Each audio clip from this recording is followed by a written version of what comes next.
Bienvenidas y bienvenidos a este segundo capítulo de Cuerpo Celeste, en el que abordamos la energía de Tauro y por supuesto también de su regente Venus.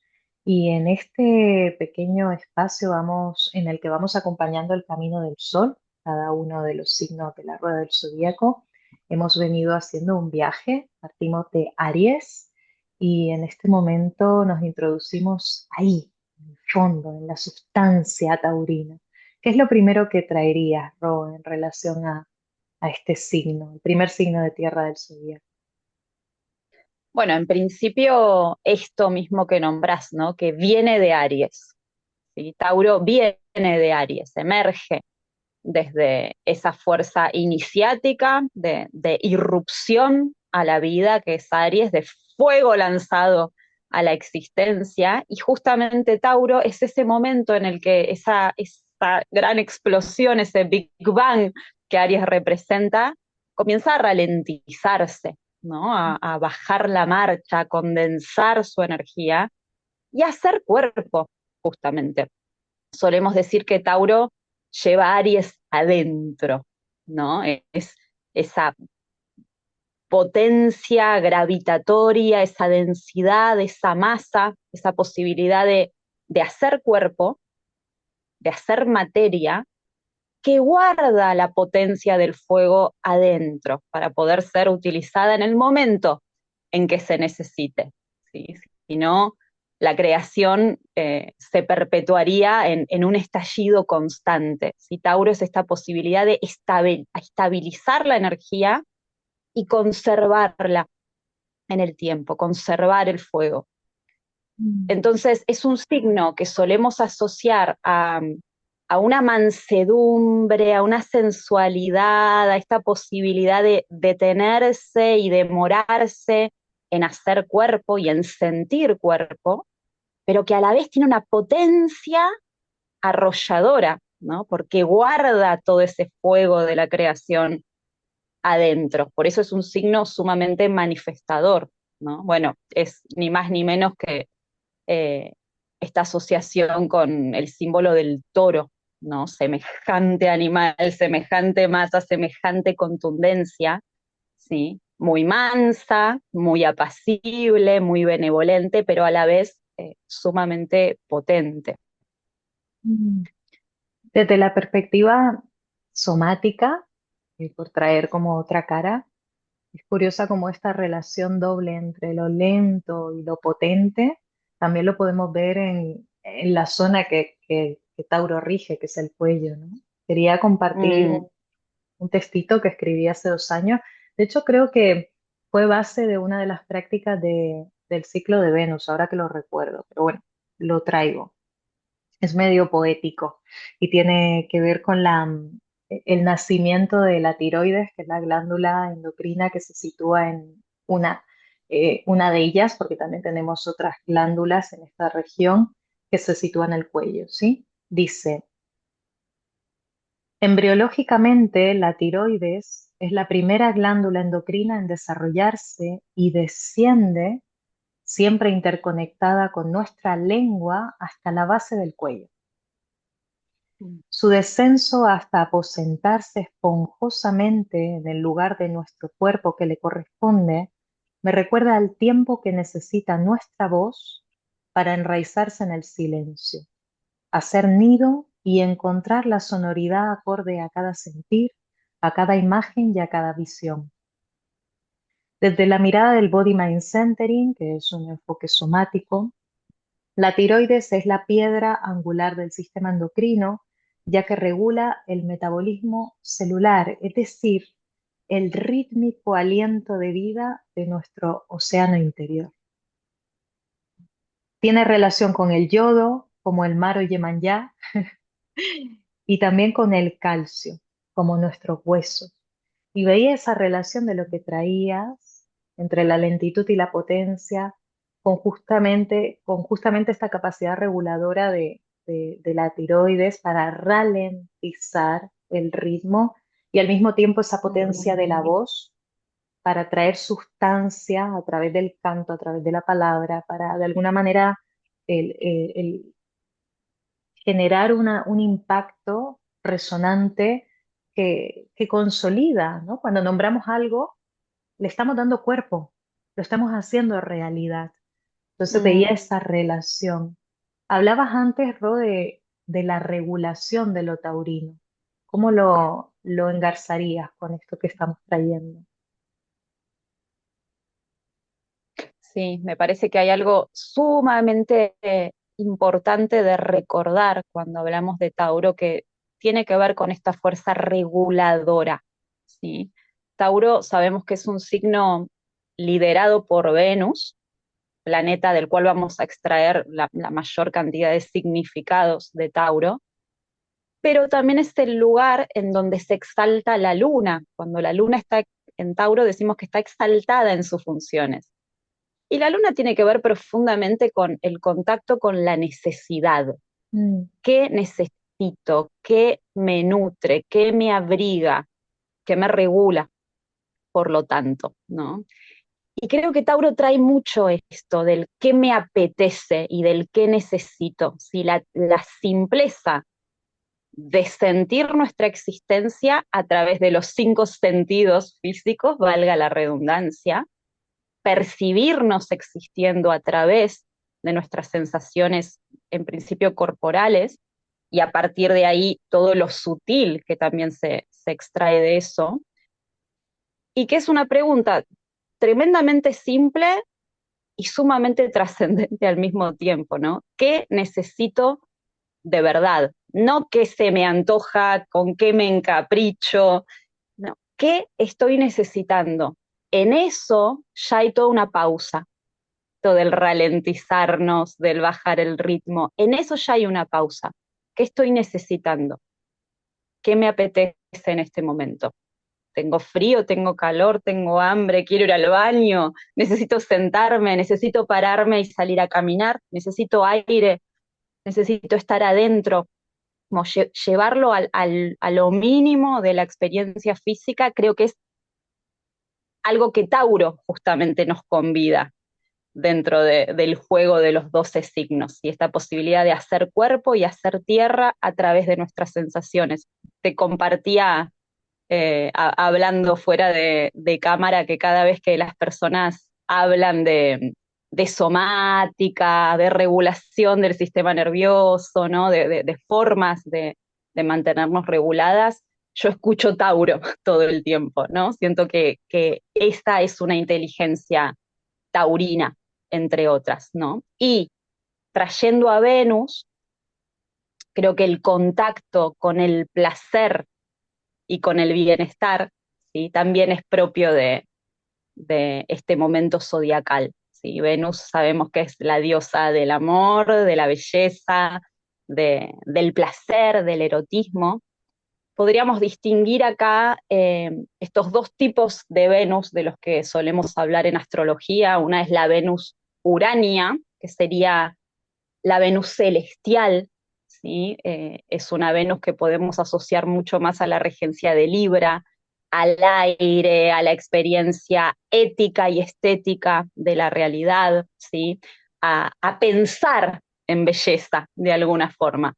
Mientras que está la otra Venus, que es la Venus Pandemos, traducida es la Venus del pueblo, la Venus mundana, la Venus de los placeres sensuales, de la fiesta, de la alegría, de las comilonas, ¿sí?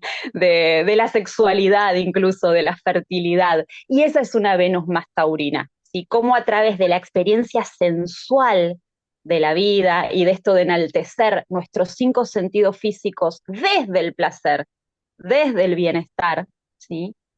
Aparece de alguna forma esta idea de regulación taurina también, ¿sí? Por supuesto eso va a ser un riesgo también en Tauro, ¿no? Ir al extremo en eso, ¿sí? También va a generar el lado B de Tauro, que es el exceso de apego, la posesividad, ¿sí? El apego a la experiencia sensual, de alguna manera. mm.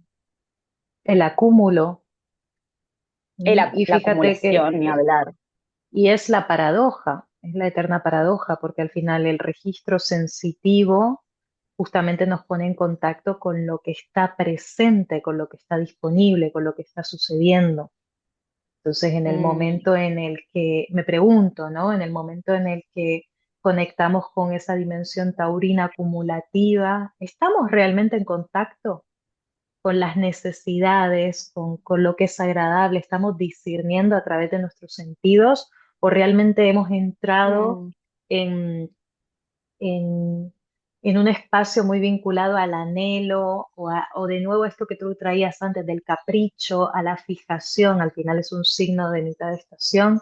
Esto es súper fundamental porque nos remite ujú, a la dinámica de nuestros ecosistemas y en el momento de la plenitud de la estación estamos también en contacto con cualidades muy evidentes y también muy densas en algún punto, muy saturadas, podríamos decir. Así que me parece que esta es una buena pregunta mm, para hacernos. ¿Estamos en contacto a través de nuestros sentidos con el principio de realidad, con lo que realmente nos informa y nos guía en la vida? Porque al final esta pregunta que traía de ¿estoy cómoda? ¿Qué necesito para estar un poquito más regulada? Son preguntas muy básicas que nos mantienen en presencia y en disponibilidad.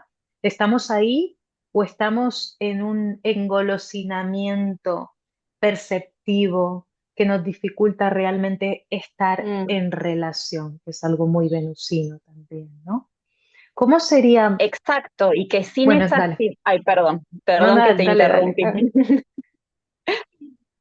No, que iba a acotar que justamente es desde esa simpleza del poder hacer contacto con el cuerpo y con sus necesidades, a raíz de ahí también con las necesidades emocionales y demás, pero es desde esa simpleza que luego podemos discernir no solo qué deseos, sino qué fuerzas desean a través nuestro. Mm, ¿Quién gobierna nuestro deseo y nuestros antojos? ¿No? Si primero no podemos discernir si estoy necesitando una caminata o sentarme un rato, ¿cómo voy a poder discernir cuáles son las fuerzas que muchas veces no solo movilizan, sino que manipulan nuestros deseos y nuestros antojos? ¿Sí? Y me mm, parece que esa es una pregunta clave pensando en lo taurino. ¿Sí? mm. ¿Qué desea a través mío? ¿Y qué deseo realmente? ¿Qué necesito? ¿No? Volviendo a eso.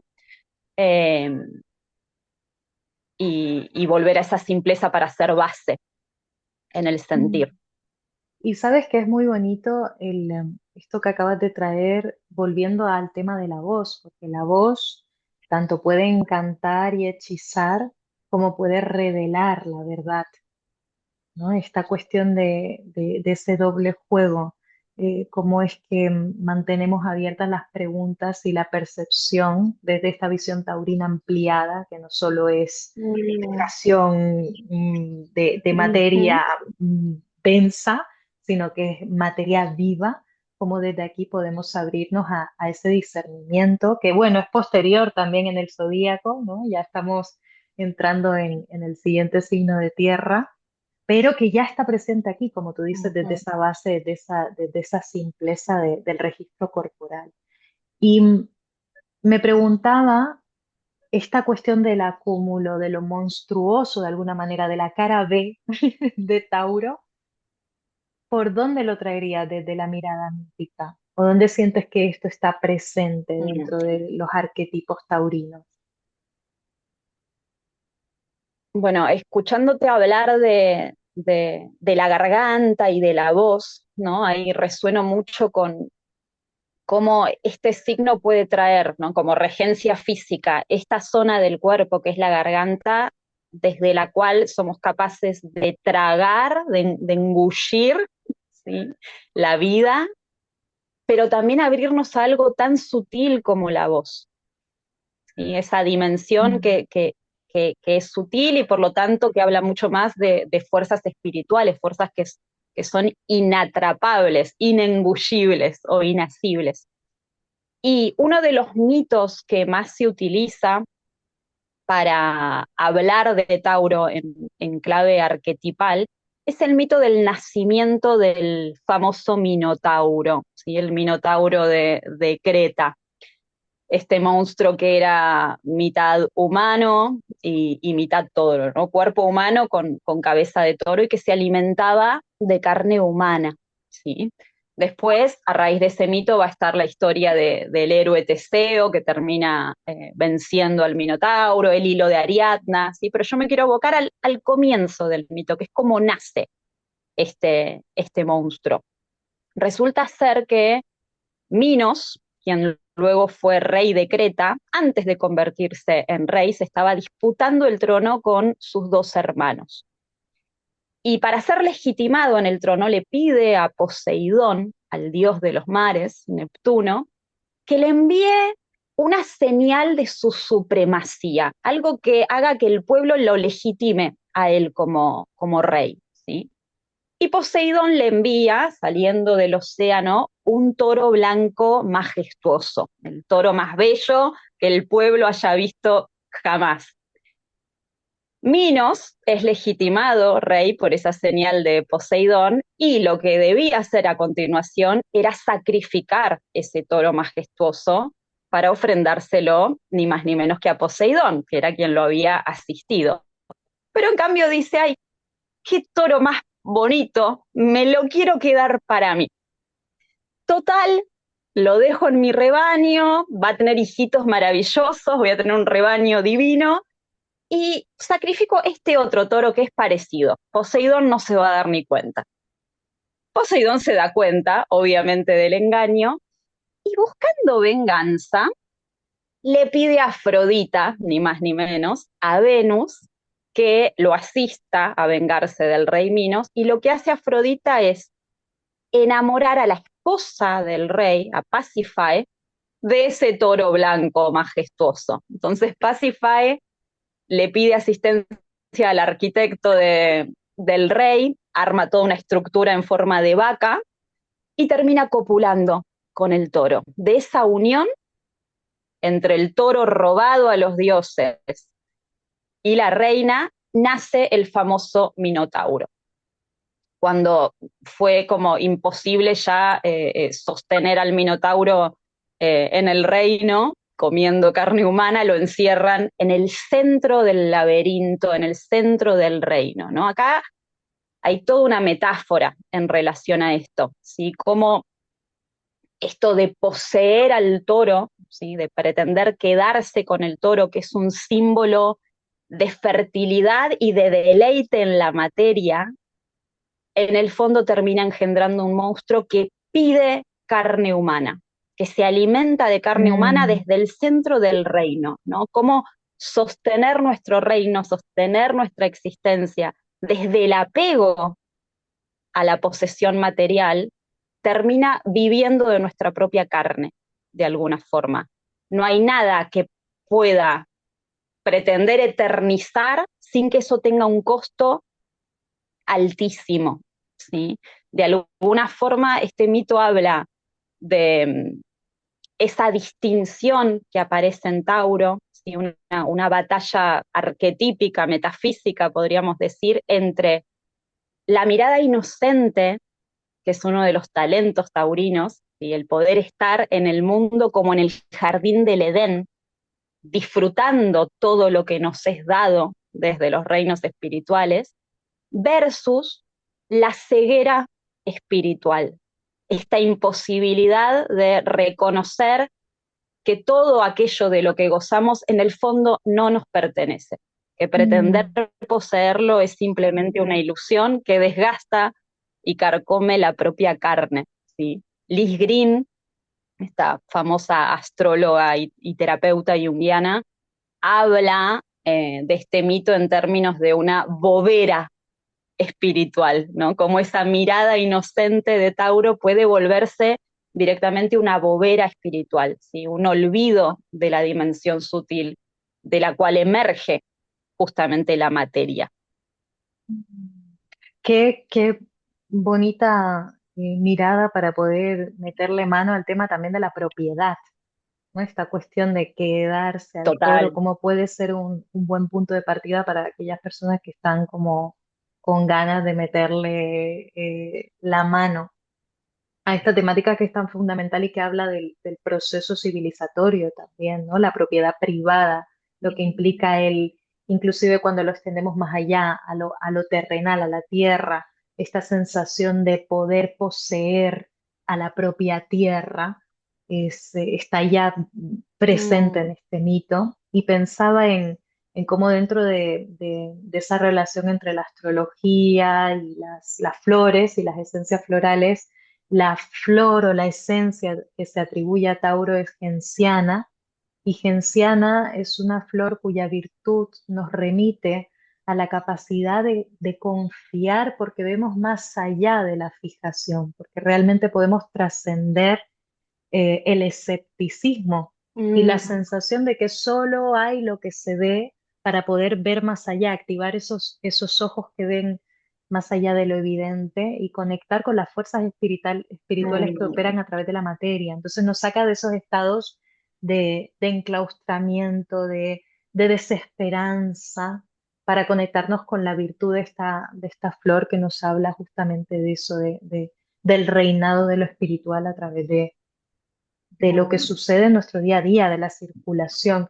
Y no puedo evitar tampoco ver del otro lado continuamente ese tironeo con el eje, ¿no? El eje Tauro-Escorpio, como continuamente en el momento en Total. el que empezamos a hablar de propiedad, empezamos a hablar de poder, empezamos a hablar de todas esas cuestiones de trauma, ¿sí? Fijación, pues sin duda estamos también Mm, haciendo mención de ese signo de agua que nos invita a descender para poder justamente desanudar lo que nos impide estar en ese gozo de la materia sin tratar de atraparla.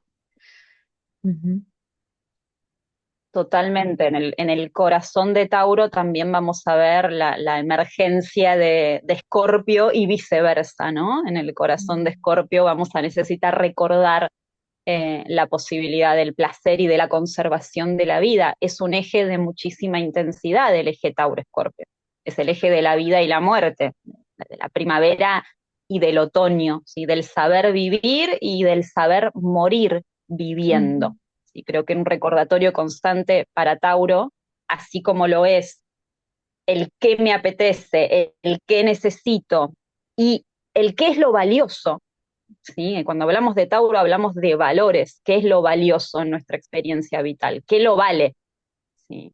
Y así como podemos preguntarnos qué vale en nuestra vida y desde ahí qué necesito conservar, a qué le pongo mi energía para conservarlo, sí o sí va a aparecer la idea de la renuncia, del sacrificio, de la imposibilidad de eternizar aquello que me resulta valioso, ¿sí? El saber Mm. morir, básicamente, el saber perder también, ¿sí? Hay una característica clave de Tauro que repetimos y repetimos y que es cierta, que es su terquedad, ¿no? Es su fijeza, no da el brazo a torcer, no quiere perder, no quiere soltar, porque de alguna forma está diseñado para agarrar, para conservar. ¿Sí? Entonces, recordar abrir las manos y entregar lo que es propicio es parte de este recorrido y es lo que va a terminar sacando a Tauro de ese riesgo de ceguera espiritual, ¿sí? De no poder mirar a través de Y abriendo el tercer ojo del Tauro, del Toro, este tercer del ojo a toro. partir del cual podemos seguir en esa confianza, en ese disfrute de la circulación, en esa escucha de lo que quiere ser. Mm, Esto que decías de las mm, voces que desean a través de nosotras, bueno, también lo que quiere ser parido y lo que quiere ser manifestado a través de cada uno y cada una de mm, nosotras. Y en ese sentido, no solo el valor, sino también una sensación muy sencilla de propósito, parece que hay por atrás mm, de este juego de signos, ¿no? ¿Qué es lo que podemos manifestar?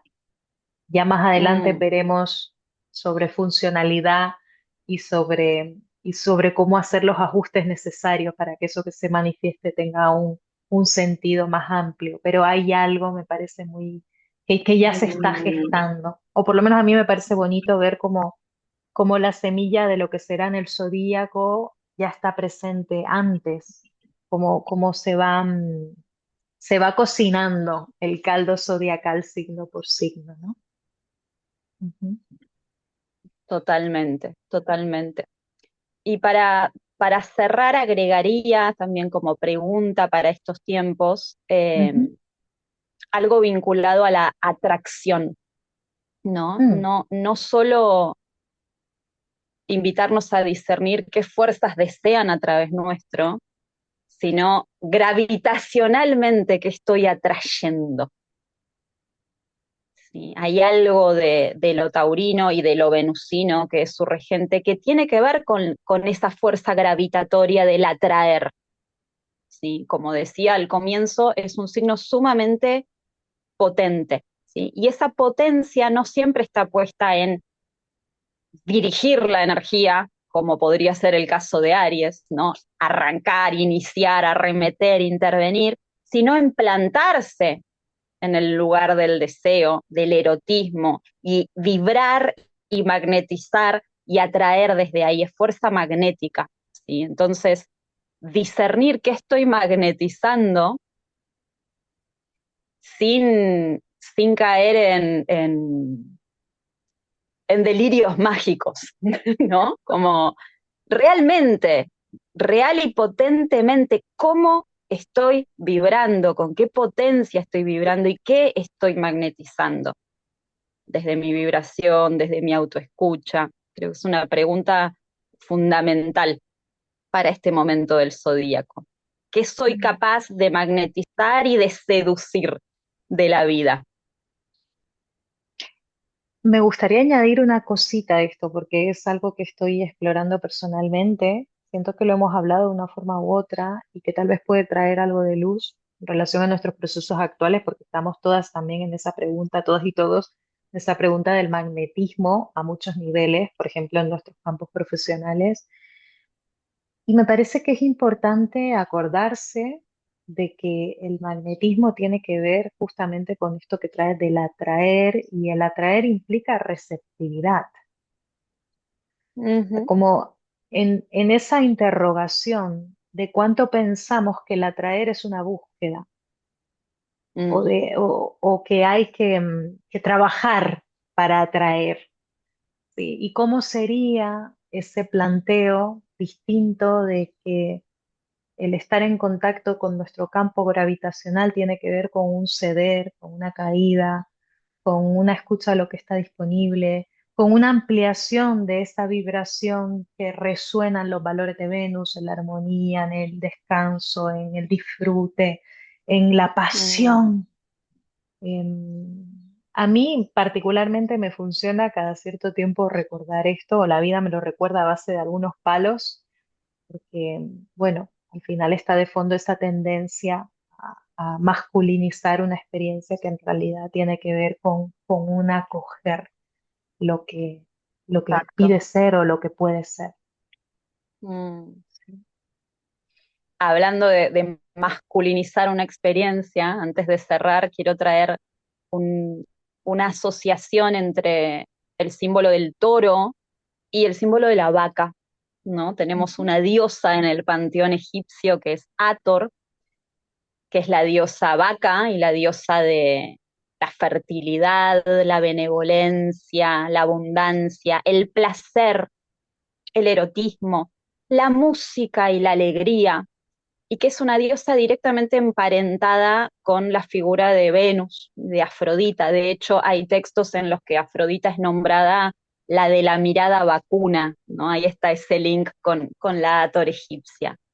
Eh, Simplemente ese recordatorio, ¿no? No solo del toro, sino de la sensualidad y la abundancia de la vaca. Y esa posibilidad tanto del toro como de la vaca de simplemente detenerse a pastar y masticar la propia experiencia contemplando el horizonte, ¿no? Recordar esa benevolencia y esa simpleza en el día a día.